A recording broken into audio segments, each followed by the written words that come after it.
તો કોંગ્રેસના અધ્યક્ષ રાહુલ ગાંધી આજે મોદીના ગઢમાં ફરી એક વખત જાહેર સભા સંબોધશે।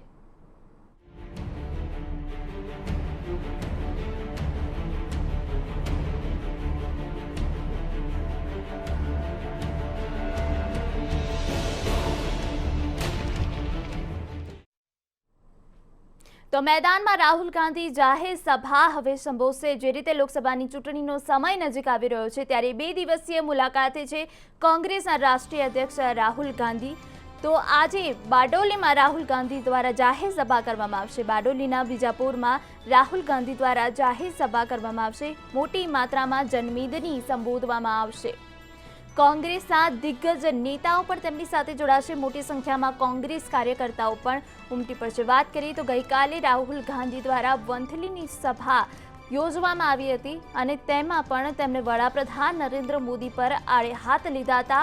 આકરા પ્રહાર ભાજપ સરકાર પર કરવામાં આવ્યા હતા। જે રીતે હવે લોકસભાની ચૂંટણી 23 એપ્રિલે જ્યારે ગુજરાતમાં મતદાન યોજાવાનું છે ત્યારે ગુજરાતમાં બંને વિપક્ષ પાર્ટીઓ દ્વારા જોરશોરથી પ્રચાર કરવામાં આવી રહ્યો છે। વાત કરી રહ્યા છે કોંગ્રેસના રાષ્ટ્રીય અધ્યક્ષ રાહુલ ગાંધી, જેઓ 2 દિવસીય ગુજરાતની મુલાકાતે છે।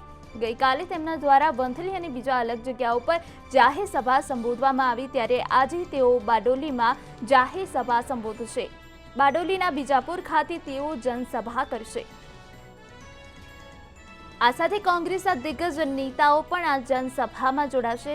મોટી સંખ્યામાં કોંગ્રેસના કાર્યકર્તાઓ પણ ઉમટી પડશે। મહત્વનું કહી શકાય કે ગુજરાતના ઉમેદવારોને સમર્થન આપવા માટે રાહુલ ગાંધી 2 દિવસીય ગુજરાતની મુલાકાતે છે અને પ્રચંડ પ્રચાર કરી રહ્યા છે।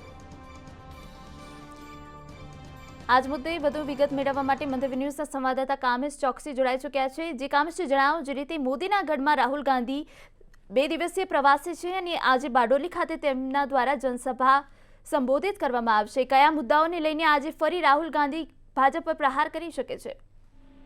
ચોક્કસથી હિના, આપને જાણકારી આપી દઉં કે કોંગ્રેસના રાષ્ટ્રીય અધ્યક્ષ રાહુલ ગાંધીના ગુજરાત પ્રવાસનો આજે બીજો દિવસ છે। ગઈકાલે તેમણે વંથલી અને ભુજમાં વિશાળ જનસભાને સંબોધી હતી। આજની વાત કરવામાં આવે તો આજે બારડોલીના બીજાપુરમાં રાહુલ ગાંધી જે છે જનસભા સંબોધવાના છે। કહી શકાય કે જે પણ વલસાડ જે છે, વલસાડ અને જે બારડોલીની જે બેઠક જે છે તે કોંગ્રેસ માટે ખૂબ મહત્વની બેઠક ગણવામાં આવે છે, કારણ કે ચૂંટણી જીતવા માટેનો એક સામાન્ય રીતના પડકાર પણ કોંગ્રેસ માટે છે અને જેને લઈને આ બેઠક મહત્વપૂર્ણ ગણવામાં આવે છે, જેને લઈને આજે રાહુલ ગાંધી ત્યાં આગળ જાહેર સભાને સંબોધન કરશે। અને આપને જણાવી દઉં કે આ જે સભા જે છે તેમાં કોંગ્રેસના દિગ્ગજ નેતાઓ પણ જોડાશે, સાથે કોંગ્રેસના ટોચના આગેવાનો પણ જોડાશે।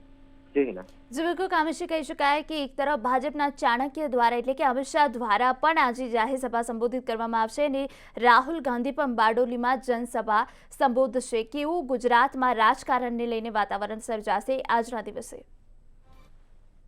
વાત કહી શકાય કે બંને મોટા પક્ષના બંને રાષ્ટ્રીય અધ્યક્ષ જે છે, ભાજપના રાષ્ટ્રીય અધ્યક્ષ અમિત શાહ જે છે તેઓ પણ ગુજરાત પ્રવાસે છે અને સભા સંબોધન કરવાના છે। કોંગ્રેસના રાષ્ટ્રીય અધ્યક્ષ રાહુલ ગાંધી એ પણ ગુજરાત પ્રવાસ ઉપર છે અને તેઓ પણ સભા સંબોધવાના છે।